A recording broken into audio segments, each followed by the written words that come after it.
Hey everyone, and welcome to Already Cancelled. I am Peter, that is Tara, and we are going to talk about the Twilight Zone, the classic Twilight Zone, Season 1, Episode 12. It's called What You Need, if I can speak properly. What do I need? I need a dialect coach, apparently. So, full spoilers for the episode, as always. So, this episode is about a salesman, if you will, a peddler who offers people various knick-knack items, matches, shoelaces, that kind of thing, but ultimately just always gives them exactly what they need. He'll say, you need this, and then sure enough, a couple of minutes later, they needed exactly that item for some reason. And it's like, is he seeing the future? Is it a premonition? Is it something mystical with the items themselves? We'll get into it. But he catches the attention of this down in his luck dickhead, basically, let's just call him that, and he tries to take advantage of him and force this old man into giving him beneficial items to improve his life, and that's the plot of the episode. Tara, did you enjoy What You Need? Yes, I enjoyed this episode. I thought it was okay. I mean, it's not like one of the greats or anything, but it was a fun time. I enjoyed watching how the events would unfold. Mm-hmm. There's not a lot of depth to this one, but that's okay. It was a good 25 minutes. What about you? I liked it quite a bit actually, and I think there's maybe a little depth there that I'm going to try and extrapolate in a minute, but I thought it was well directed. Maybe better directed than some of the ones that we've had as well. Maybe not so much the last one, because the last one was well directed as well. But there was a lot of neat moments in this where the peddler character. Let me get his name, if I can. It kind of reminded me of Mr. Denton on Doomsday, just with Mr. Fate interfering and giving Mr. Denton what he needed. But I think it's a better version of that. Yeah, the peddler like would be in the foreground, and then the Renard, who's the guy who takes advantage of him, he'd be in the background, and there was a lot of nice two shots of like him just watching, because the opening scene is kind of like he comes into this bar and he goes around giving different people different things, and they all kind of like turn out to be what they need. And the whole time, as the more this goes on, the more of Bernard's attention starts to drift towards him, and he starts watching him, and you always feel his eyes leering on him. And I thought that was like really well, just simple but well established. Made the scene kind of, it's like, oh, what's he thinking? What's going through his head? Because at this point, we barely know this guy. We know that he's a bit of a grumpy sod who sits at the bar and just kind of doesn't order any drinks.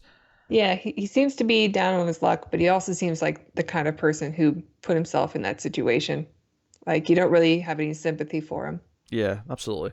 So, yeah. So I think I liked it quite a bit. I'd say top half of this batch of episodes so far. Of the what's this, 11? Did I say? 12. 12. Oh, we're 12 episodes in. Look at us go.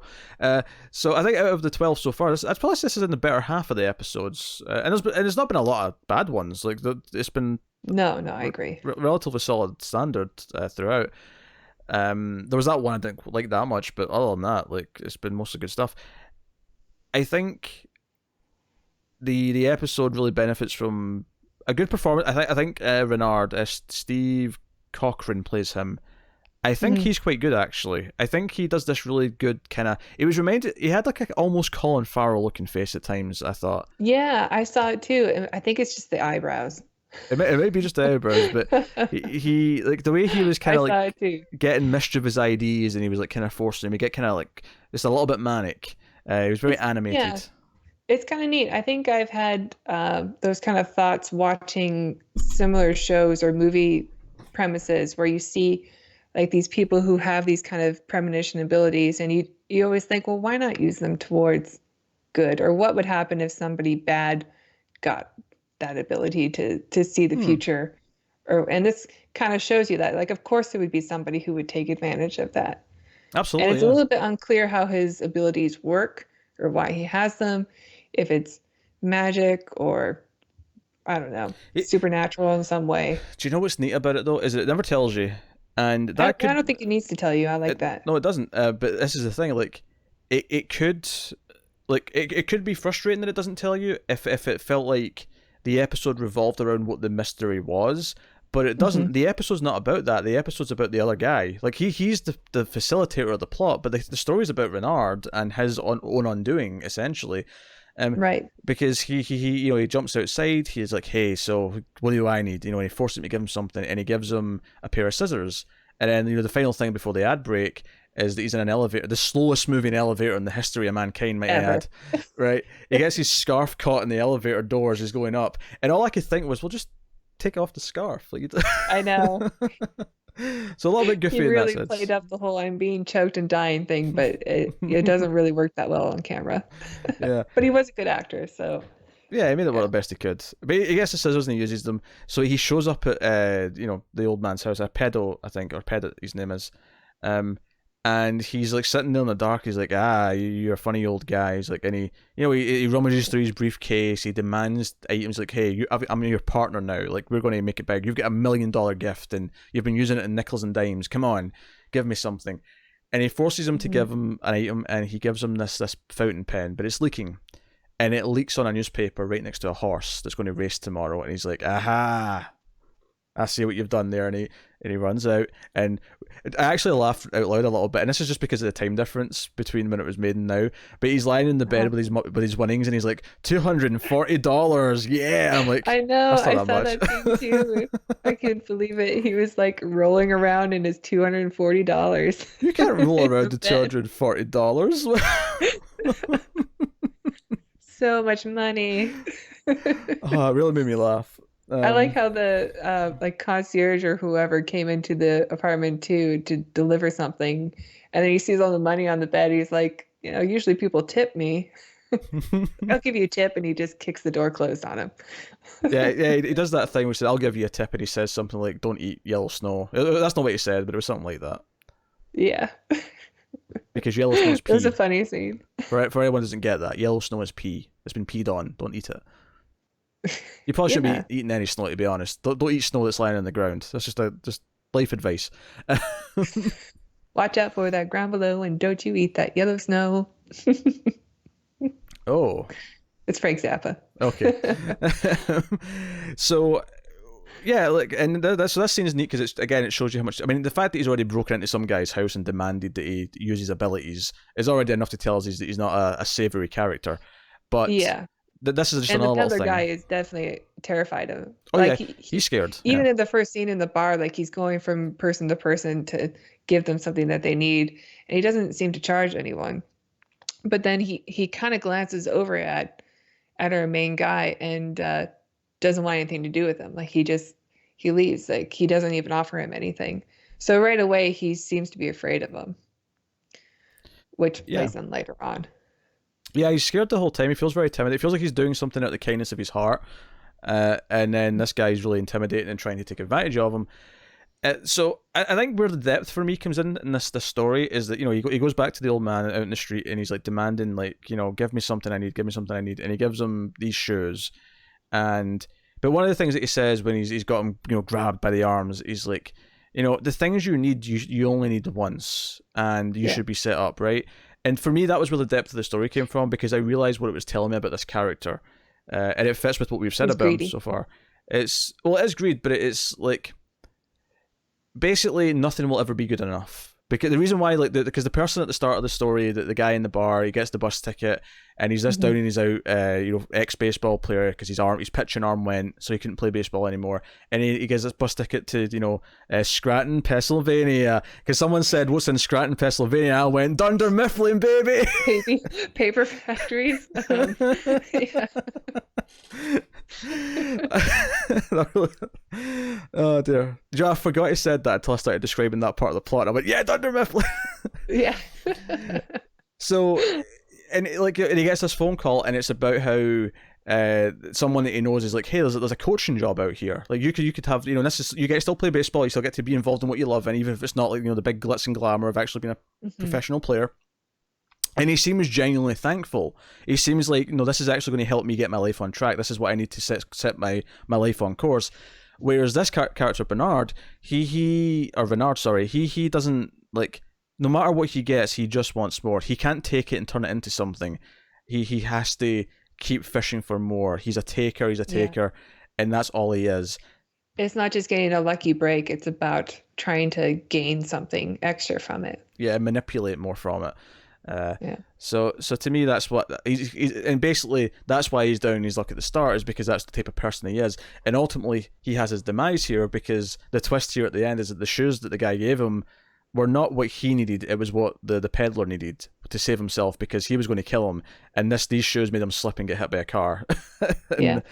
And I appreciate there was actually a shot of him going over the car, although it was sped up, so it looked kind of weird.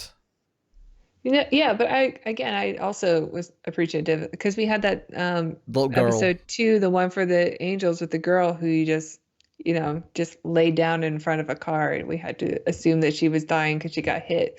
But Yeah. this one actually showed him getting flipping over the car. That was pretty cool. And I'm assuming that he was the stuntman when they did this, they were going really slow, and that's why they sped it up. But the problem is that even when you speed up, it just looks unnatural. It doesn't make it look it's naturally fast. It just makes it look like you're on fast forward, like Right.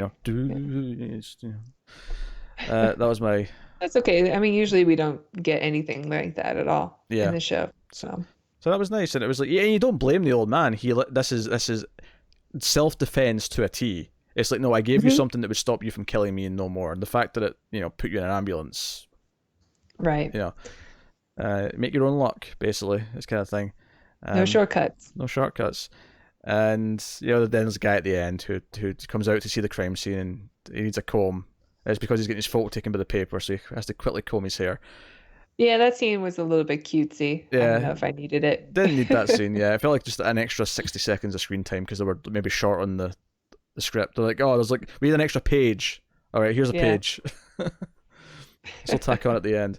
I liked it though because I thought it was well directed. There was a lot of neat shots that kind of because when they're first in the bar and Renard's at the corner of the bar and he's looking over at the peddler as he's talking to the woman when he gives the cleaning liquid. It's very kind of menacing, and you can see the gears in his head turning. This is what I love about filmmaking. I love that you can basically give me an idea of what's in a character's head without saying anything, and I love when something can pull that off. And I think it's neat that an anthology show like Twilight Zone, where arguably they don't necessarily need to have like great filmmaking every week, they just need the smart scripts, right? I You're like right. that even this is kind of doing that, and it's making me go, I understand what, at least to an extent, that the gears are turning in there. He's thinking of some scheme. You're right. Yeah, and I really noticed that scene too, because I couldn't help but compare it to the one for the Angels, because that also had a peddler, and the difference between his pitch to sell like ties and stuff versus this guy's pitch to say, no, this is what you need. And I was in that moment with her. I was like, I would have taken that laundry detergent also. Like, this was a really good sales pitch. Yeah. And it was just the acting and the way it was shot was very compelling. Yeah, no, like I think this entire opening scene is really effective because you're like, okay, these are the two key players. Like we've been introduced to this guy at the bar first, and then the peddler comes in, and we see him go around everyone, and we see the first guy watching. We see Renard watching him. The entire time, you're like, okay, these are the two main characters, but they've not spoken to each other yet. In fact, the peddler's actively trying to avoid them. So in your head, you're thinking he knows he's trouble, and that makes you excited for the plot because you know he's going to somehow worm his way in. That he's going to, confront him. He's going to make himself a part of the plot. And it's true to his character that he forces himself into the plot. That he says, "No, I'm a part of this, damn it, because I want to be a part of this, even though he shouldn't be." So, I think it's actually kind of a smart episode in that way. It's maybe not the most memorable episode, but I think it's really solid. And if we're comparing it to the other Peddler episode, one for the Angels, I think this is the better of the two. Yeah, I did like that second episode a lot, though. I like the main character in that, but I think you're right. I think this one is more traditional Twilight Zone, or what I think of.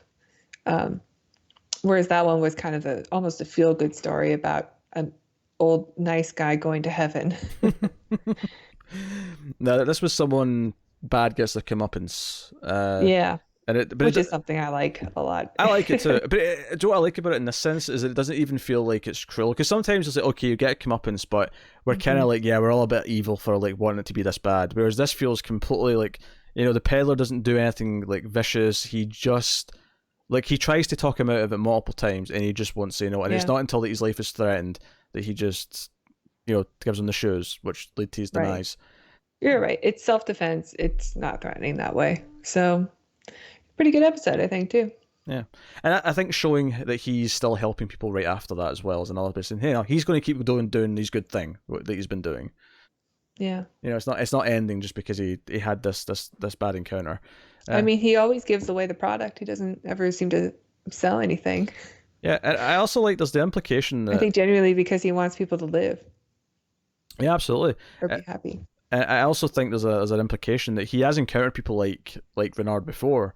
And that's why, because he even says at one point, I don't use my gift that often. I think that's why. I think he's scared of people seeing it and not wanting to get into these situations with characters like that.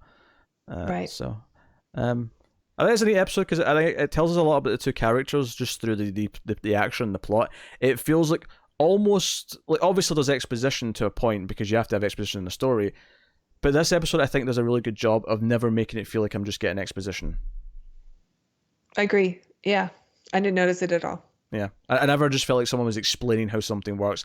I never felt like, the only time I guess you could say that is like at the start when the bartender's like, oh, this guy used to be in the major leagues, and I bet on him once. Like, I guess that's the only time I can say that is just straight up exposition with no sugarcoating. It's just that's what it is.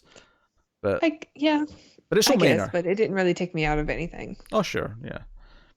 I think as moviegoers and TV watchers, I think we all have like a tolerance in the opening act for a certain level of exposition. Agreed. Yeah, there's too much, there's too little, perhaps, but we have a nice wide range of saying, no, you're okay to have a certain amount in the opening chunk because we expect I think we're a little bit more forgiving for shows that are only 25 minutes also because they have a lot that they have to tell you in a very short period of time. We're used to hour-long television shows that are, go episode through episode, like the story carries on. You have to be watching them from season one, and to go into an anthology show where you only have 25 minutes to tell a good story, I think I'm a little bit more forgiving for that reason. I think it almost forces them to be smarter with how they do things, because having been watching the new Twilight Zone, where I would argue there's not been a single good episode really. Yeah, there's one I like. Yeah, like it's not been that good. But I still have problems with it. Yeah, and I think and part of exposition or just like filler is one of them. So yeah, and I think there's a lot of problems with the new Twilight Zone, but I think one of them could be that there's been at least a couple of them where I've went, if that was squeezed out of 25 minutes and not drawn out to 50, it might have actually been quite good. Because they wouldn't have had all this extra stuff. The first one, the comedian, was like that. It was like, this was a fine little story, but it was going round in circles for the middle 30 minutes because it's like a 55-minute episode for some reason. So yeah, the space one I think is like that too. Yeah, and you like that one more than most of them. I do like that one, yeah. Yeah. But I like that one, I think, mostly because it reminds me of an episode of this series that I really like. That's true. No, that was something we said. I know that affected it. I don't know if I would like it as much if that were the case, if I hadn't been watching these. Yeah. So yeah, if you didn't know, we do also review the new Twilight Zone 2019. I was actually Connor on the first 5 of them, but he bailed out, and it just made sense for Tara to also do it because A, you were watching them anyway, and B, you do this, so makes sense. It makes sense. Like, yeah, of course we want your opinion on both sides of the Twilight Zone. I'll take Connor's reject shows. So sorry, I'll offer you some first in the future. I'll be like, Tara, do you want first dibs at this? Let me just ask Connor first, yeah. But yeah, so at the end of the episode, as always, Rod Serling tells us what's coming next time. And he tells us about... now, I don't remember the plot of this, and I don't because he has these 4 mannequin heads, and he says that it's like 4 faces for one man. However, I did remember the title. As soon as he said the 4 of us are dying, I'm like, I remember that title. I don't remember this one. I'll read the description on IMDb. A man who can change his face to look like other people uses his ability to improve his life, regardless of his effect on others. So, I remember this being good, I think. But, it's been a long time, so... No, I was looking ahead, and there are some episodes coming up real soon that I remember pretty well, but this is not one of them. Well, we'll find out. We'll find out what happens next week. So, as I kind of half yawn in my introduction, that's not even a word. Tara... I like it, though. Outro the show for me. I clearly can't speak anymore. Well, if you like this review, go ahead and hit that like button and Smash that like subscribe. button! Smash it. I need to be more aggressive. You can also tell us what you think down below in the comments. If you like our show and you want to support us, you can go to our Patreon at patreon.com/MildFuzzTV, where you can donate for as little as $1 per month. And with that, you get Twilight Zone episodes early, 1 week early to be exact. And anything else? Anything I'm forgetting? Yeah, exclusive shows too on there. And yeah, guys on Twitter is at mailed_fuzz for channel updates. Do you know, I really liked that when you were saying the Patreon, you actually kind of stalled for a second to wait for it to come up on screen so you could just read it. You're like, you can get us on Patreon at patreon.com/mailfuzztv. There it is. I also, want to make sure I get the address right. Yeah, so that's okay. That it's difficult to remember. Just patreon.com/mailfuzztv. Yeah, so that is us. That has been Twilight Zone, episode 12. So we'll be back next week with episode 13. Hopefully you enjoyed our discussion, and we'll see you next time in the Twilight Zone.